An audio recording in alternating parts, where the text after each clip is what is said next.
Bom dia a todos. Vamos dar início ao nosso estudo dessa manhã. O Jefferson ficou com a parte científica na semana passada, né? E agora nós vamos ficar com a parte mais prática aqui da lição, finalizando aqui o capítulo 8. Então, nós estamos vendo o caso do Marcelo, né? Que o André Luiz está trazendo para nós as reflexões. E nós vamos iniciar aqui na parte onde que o André Luiz ele faz uma reflexão que, diante de todos os ensinamentos que Calderaro passava para ele, Calderaro ele percebia que o Calderaro fazia uma breve interrupção, reconhecendo que Calderaro então dava como que um espaço para ele realmente estar digerindo, né, aqueles conhecimentos, porque nós vimos lá no começo do livro que o Calderaro eram especialistas nas atividades na área da psiquiatria, né? E o Calderaro então, com relação ao caso do Marcelo, ele vem dizer para nós aqui: impossível é pretender a cura dos loucos à força de processos exclusivamente objetivos. É indispensável penetrar a alma, devassar o cerne da personalidade, melhorar os efeitos, socorrendo as causas. Eu procurei aqui entender o que o Calderaro quis dizer com essa palavra objetivos. Impossível pretender a cura dos loucos à força de processos objetivos. E o que nós encontramos que mais encaixa aqui é que objetivo quer dizer coisa conhecida. Naturalmente, ele dizendo que a nossa ciência, ela se baseia investiga a matéria. Ainda não encontramos o estudo da ciência, né, relativo ao espiritual.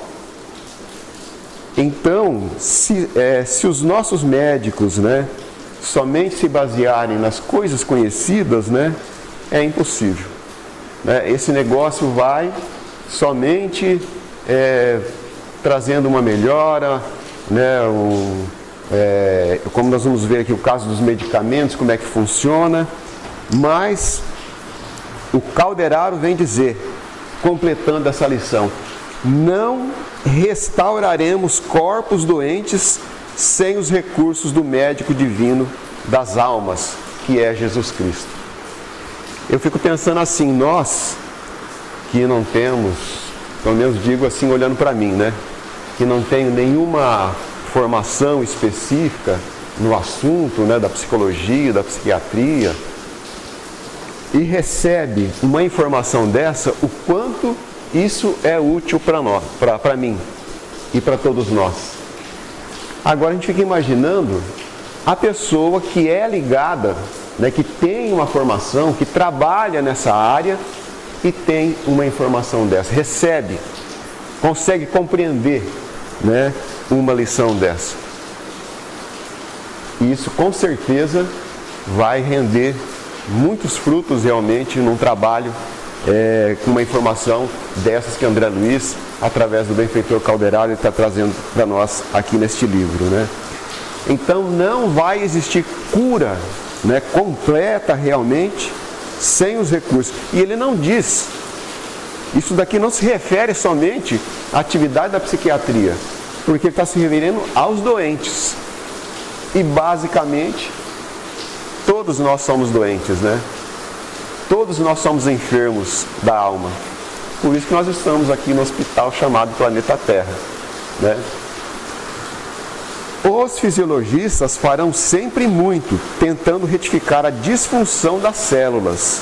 No entanto, é mister intervir nas origens das perturbações.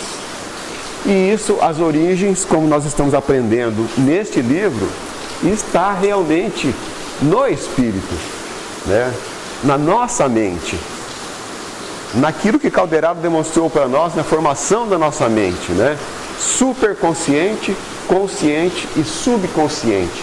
Então, os arquivos que nós temos registrados, nós somos aquilo que somos por aquilo que nós construímos, né? Nos milênios aí de nossa existência. E os erros que temos para retificar também não é processo para uma encarnação apenas, né? É um trabalho que nós vamos demandando agora de crescimento quando nós passamos a compreender, né, a razão e o entendimento da própria vida, né? Então, como eles estão dizendo aqui, então, quando a ciência chegar nessa etapa de evolução nossa, aí, assim é que Emmanuel afirma para nós no livro Emmanuel, que a ciência nossa, ela deverá ser eminentemente espiritual. Vai ter que ser ligado realmente, né? Então, o médico do futuro, ele vai ter com certeza uma outra visão que nós temos hoje, né? O caso de Marcelo é tão somente um dos múltiplos aspectos do fenômeno epileptoides, para empregarmos a terminologia dos médicos encarnados. Esse desequilíbrio perispiritual assinala-se, todavia, por gradação demasiado complexa. Então, esse caso do Marcelo, problemas, né, que ele tem ligado à epilepsia, é um desequilíbrio que está registrado no corpo espiritual. E isso vai demandar. Não se sabe se o Marcelo vai conseguir resolver esse problema somente nessa encarnação. Porque existem muitos agravos que nós cometemos e que às vezes nós vamos precisar de várias existências, né, para poder melhorar essa nossa condição. A confirmação da teoria dos reflexos condicionados não se aplica exclusivamente a ele. Nós estamos estudando, né, Guga, Leonor, a Janete, né? Nós estamos estudando isso no livro Consolador, né, na quarta-feira, sobre os reflexos condicionados, né? Que são os arquivos que estão registrados no nosso subconsciente e que move, né, a nossa própria vida de hoje. O passado é aquela regra, né? O passado atua no presente e o presente vai atuar no nosso futuro.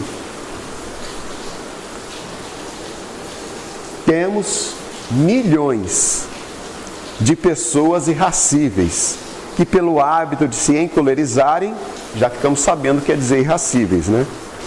Facilmente viciam os centros nervosos fundamentais pelos excessos da mente sem disciplina, convertendo-se em portadores do pequeno mal, em dementes precoces, em neurastênicos de tipos diversos, ou em doentes de franjas epiléticas que andam por aí submetidos à hipoglicemia insulínica ou ao metrazol. Então, olha, isso é condição nossa, né? Uma pessoa, como está dizendo aqui, que tem, como que se dizer, né, o hábito de estar se encolerizando facilmente, pode-se dizer que seja uma pessoa extremamente doente, né? E os reflexos, ele está dizendo aqui, né, são doentes precoces, e se a pessoa não coibir esse hábito, isso vai crescendo de tal forma que vai cair num desequilíbrio mental realmente, né? E isso é puramente, né, uma questão pessoal de cada um, de reconhecer a necessidade, né, de melhorar essa mesma condição, né? Aí estamos vendo aqui, porque o caso daí, ele está dizendo aqui, submetidos a hipoglicemia insulínica, reflexo dessa condição. Então, às vezes lá a gente tem algum probleminha aí, necessidade de tomar um remedinho aí para a glândula tireoide, não sabe, né? Qual que é o problema. E às vezes Isso são reflexos até mesmo de outras encarnações, né? E não só dessas, né? Ou ao metrazol. Metrazol é remédio acalmante, né, Guga? Né?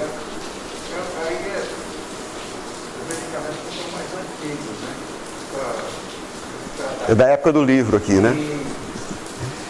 Aí o Calderaro, então, vem trazer para nós o remédio realmente que se deve tá colocando nesse tipo de situação, né?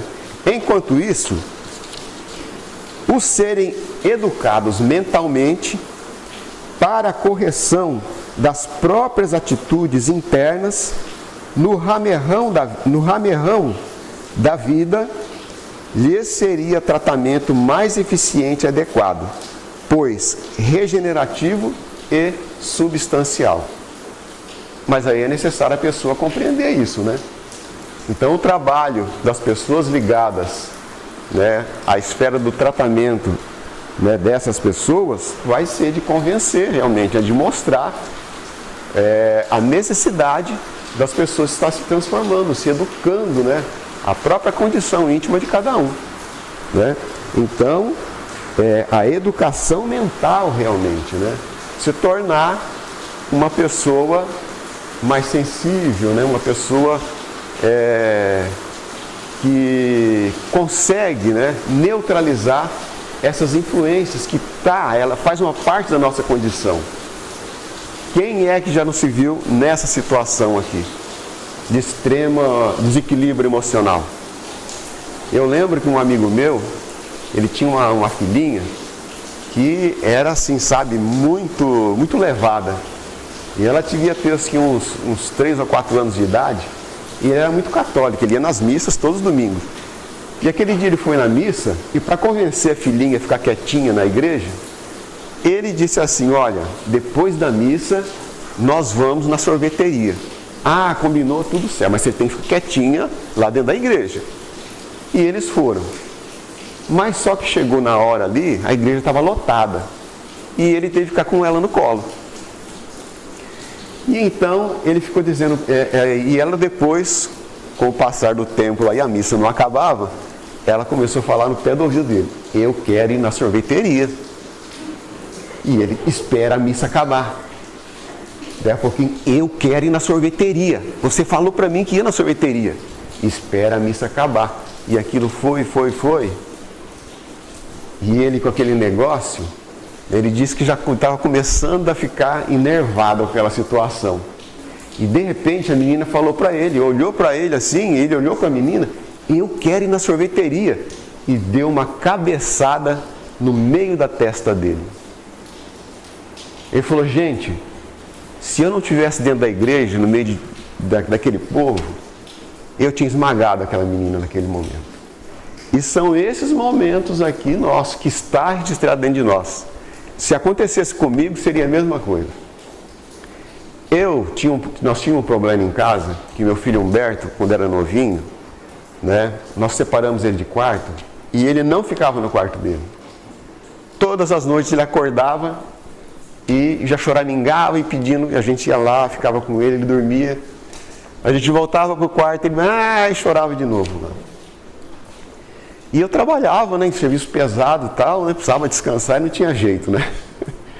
Aí teve um dia que a Ela, minha esposa, falou assim: olha, Humberto, de novo, vai lá dar um jeito. Eu falei: eu vou dar um jeito. Aquilo, instintivamente, falei: eu vou dar um jeito. Você sabe que isso até hoje pesa na minha consciência e pesa na minha mão. Eu cheguei lá, eu peguei aquele menino e dei uns 2 tapas no bumbum dele e chacoalhei ele: fica quietinho aí na sua cama. Isso me dói até hoje. Por quê? Porque o filhinho dele faz isso com ele até hoje. Faz o mesmo com ele hoje. Mas só que eu falei: não faça isso que eu fiz, porque me dói na consciência até hoje. Eu poderia ter ficado dormindo com você lá 1 ano, 2 anos, que poderia às vezes ser o remédio. Mas aquele tapa que eu dei até hoje, eu não consigo esquecer. Ficou pesado, né? Mas são esses momentos. E quem é que não tem esses momentos, né? Mas são condições nossas que está ali escondidinho, né? Esperando o momento propício para se aflorar, né? Numa discussão entre pessoas, que às vezes uma pessoa agride a outra verbalmente, e aquilo a gente sente, até parece uma coisinha fazer assim na cabeça, né? Então, são esses momentos, a pessoa que tem a virtude da calma, nessa hora, que possui realmente essa virtude, ela vai contornar a situação, né? E vai entender aquilo como um processo normal ali, que ela ouviu e não atingiu, né, o seu íntimo. É aquilo que o Adelino está registrado num dos livros do Adelino, não é que ele diz, né, que a pessoa que fala que perdeu a paciência, não é que ela perdeu, é porque ela não tem. Quer dizer, nós temos nós subimos uns degrauzinhos da virtude chamada paciência, mas a paciência, a virtude abençoada, né, essa ainda nós não conseguimos, né? Então esses germes, né, das virtudes, assim diz o Evangelho, ela está em estado latente, né? Precisa se germinar, crescer, para realmente se completar na nossa condição, né? Enunciando tais verdades, não subestimamos o ministério dos psiquiatras abnegados, que consome a existência na dedicação dos semelhantes. Nem avançamos em todos os doentes, sem exceção, possam dispensar o concurso dos choques inovadores, que era o tratamento que se realizava, né, nos hospitais psiquiátricos. Tão necessários a muita gente, como uma ducha para os nervos empoeirados. Desejamos apenas salientar que o homem, pela sua conduta, pode vigorar a própria alma ou lesá-la. Nós vamos ler de novo. Desejamos apenas salientar que o homem, pela sua conduta, pode vigorar a própria alma ou lesá-la. Gente, não tem jeito. Eu trouxe a mensagem do Emmanuel aqui para nossa reflexão. Emmanuel, no livro Segue-me, na lição número 9, ele traz a mensagem A Cura Própria. E ele reflete sobre a passagem do Evangelho, que é a seguinte: pregando o Evangelho do Reino e curando todas as enfermidades. Mateus, capítulo 9, versículo 35. Cura a catarata e a conjuntivite, mas corrige a visão espiritual dos teus olhos. Agora eu sei porque que eu uso óculos, né? Porque com certeza é as agressões que eu devo ter feito, né? Através da visão, e que isso refletiu na minha condição de hoje, né? Defende-te da surdez, entretanto, retifica o teu modo de registrar as vozes e solicitações variadas que te procuram. Medica a arritmia e a dispneia. Contudo, não entregues o coração à impulsividade arrasadora. Combate a neurastenia e o esgotamento, no entanto, cuida de reajustar as emoções e tendências. Persegue a gastralgia, mas educa os teus apetites à mesa. Melhora as condições do sangue, todavia, não o sobrecarregues com os resíduos dos prazeres inferiores. Guerreie a hepatite, entretanto, livra o fígado dos excessos que te comprazes. Remove os perigos da uremia, contudo, não sufoques os rins com venenos de taças brilhantes.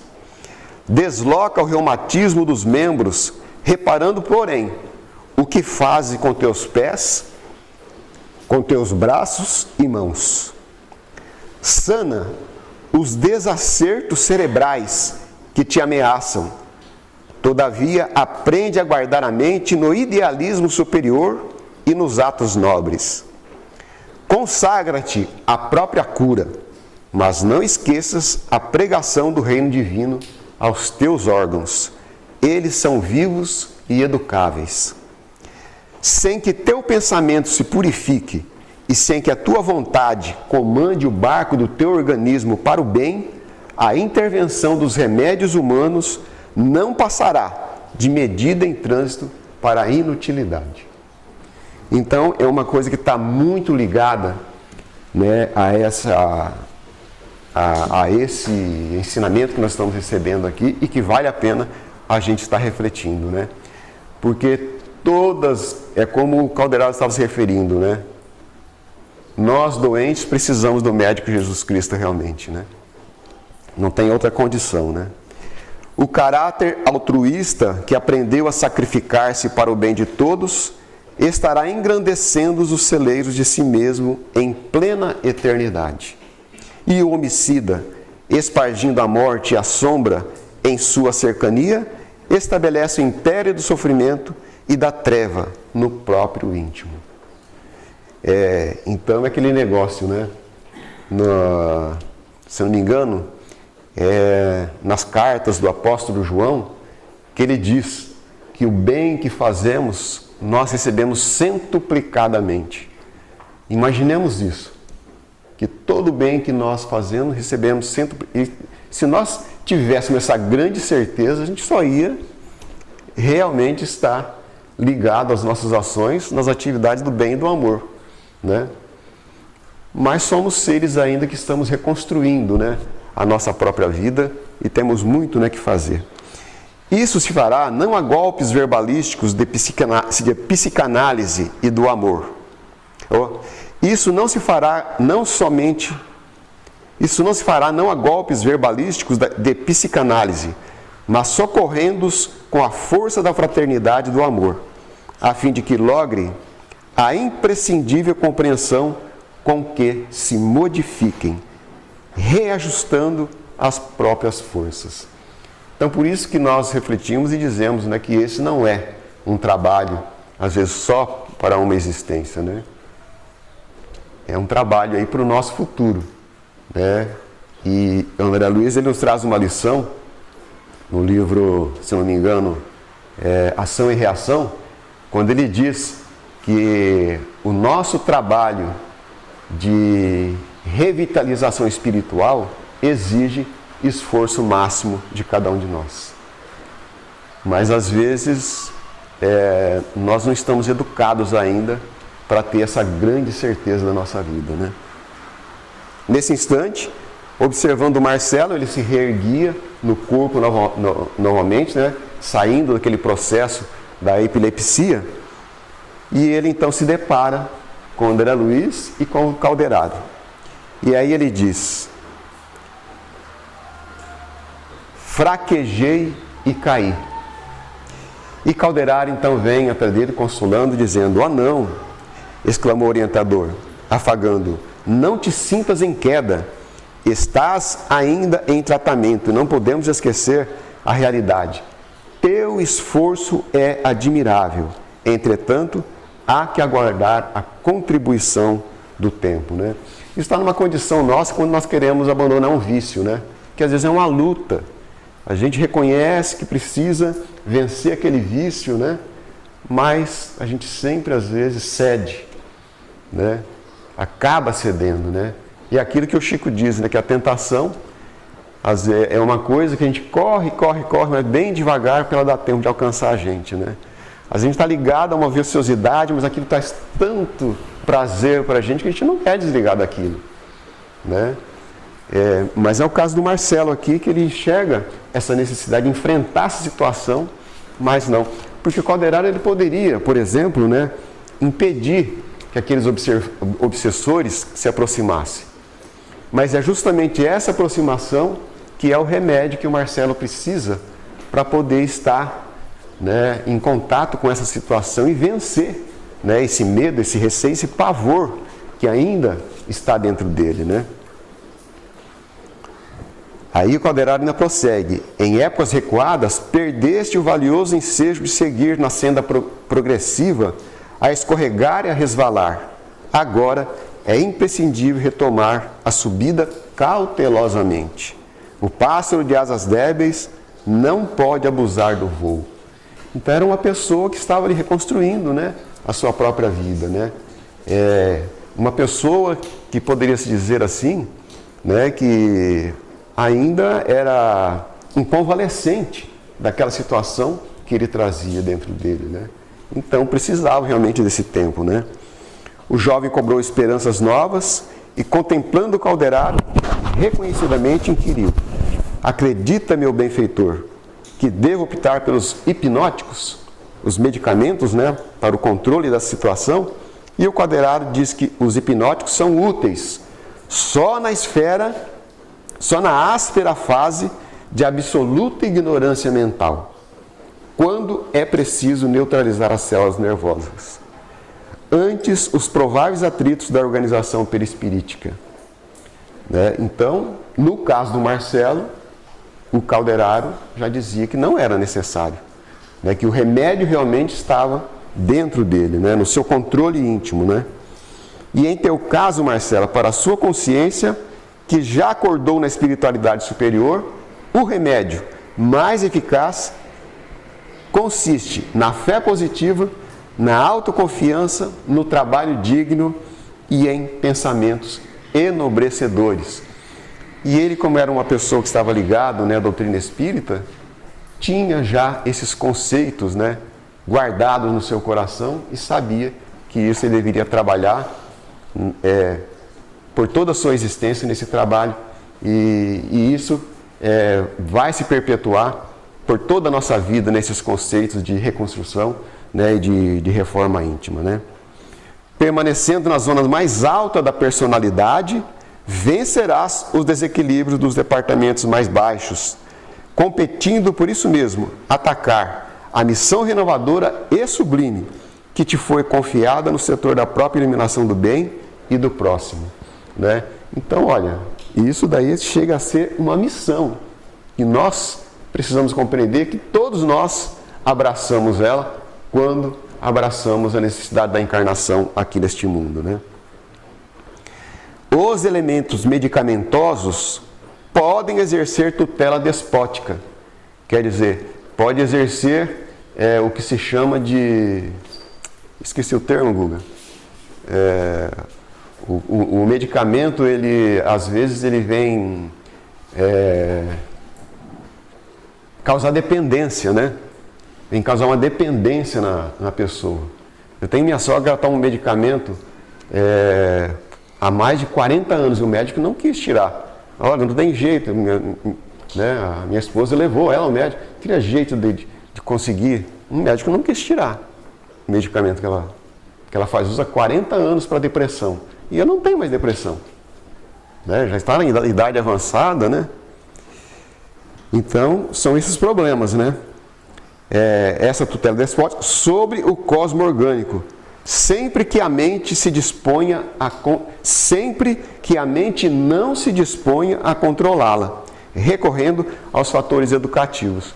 Eu recordo também que a minha mãe esteve nesse caso. Ela teve uma época da vida dela, os problemas hormonais que todas as mulheres passam, né, em certa idade, e ela se viu também nesse problema, nesse problema depressivo. Foi ao médico, o médico receitou lá: olha, eu vou passar um calmante para a senhora. Ela disse que levou a receita para casa, ela disse: calmante? E eu não vou tomar isso nunca na minha vida. Enfrentou a situação e se livrou do problema. Então é isso que o caldeirado mostra para a gente aqui, justamente, né? Mas às vezes tomar o remédio é mais fácil. Controla e aí a pessoa não entende a necessidade de se sobrepor àquela própria situação. Às vezes eu posso estar falando uma besteira porque sou leigo no assunto, né? Mas é o que eu estou entendendo aqui, que já que é um estudo, é o que eu estou entendendo da situação que estamos vivendo aqui, né? O rapaz osculou-lhe as mãos enternecidamente e caldeirado, ocultando a comoção, imaginemos, né? Falou bem-humorado: nada fizemos ainda por merecer o reconhecimento de qualquer criatura. Somos não mais do que trabalhadores imperfeitos em serviço. E o serviço é a maior força em que nos põe de manifesto as próprias imperfeições. Ele estava reconhecendo que era um trabalhador valoroso realmente, né? Mas que ele também enxergava, né, os próprios erros que ele ainda tinha pela frente para se vencer. Né? Senão, estaria na condição aí de um benfeitor de altas esferas, né? Não estava aqui trabalhando, né, na atividade de serviço que ele estava, né? Todos temos um credor divino em Jesus Cristo, cuja infinita bondade não nos é lícito esquecer. Isso com certeza todos nós somos, né, devedores da presença do Cristo, né? Já lhe ouviste a palavra celestial, abandonando o mal, para que não te suceda coisa pior. Foi quando ele curou, né, o paralítico, né, e pediu para que ele se renovasse, né, para que não acontecesse coisa pior. Já declarando que o problema estava na razão dos seus erros, né? Assim sendo, és agora feliz. Em verdade, somos presentemente felizes, porque nosso objetivo de hoje é a realização do reino de Deus em nós. Com o Cristo, trabalhemos por Ele e para Ele, curando nossos males para sempre. O jovem abraçou a nós, qual se fora um filho de encontro aos nossos corações, e saímos juntos em agradável excursão de estudos, enquanto seu corpo físico repousava tranquilamente. Mas vamos refletir aqui, só um segundinho aqui, nessas passagens, nessas palavras do Calderaro. Trabalhemos por Ele, com Ele, por Ele e para Ele, curando os nossos males para sempre. Porque às vezes os nossos males, nós não curamos ele devidamente. E se ele permanecer ali uma raizinha ainda na nossa condição, pode crescer. Tanto é que existe uma observação do Espírito Charles, um dos livros da Dona Ivone do Amaral Pereira, que ele retrata lá o caso de um sacerdote que era ligado aos ensinamentos do Cristo e que depois dessa condição no mundo espiritual ele se tornou obsessor de uma pessoa. E ele até faz a reflexão que qualquer um de nós podemos cair nessa situação, se a gente não bloquear os males, curar os males verdadeiramente que ainda estão na nossa intimidade. Que Deus nos abençoe, nos ilumine hoje e sempre.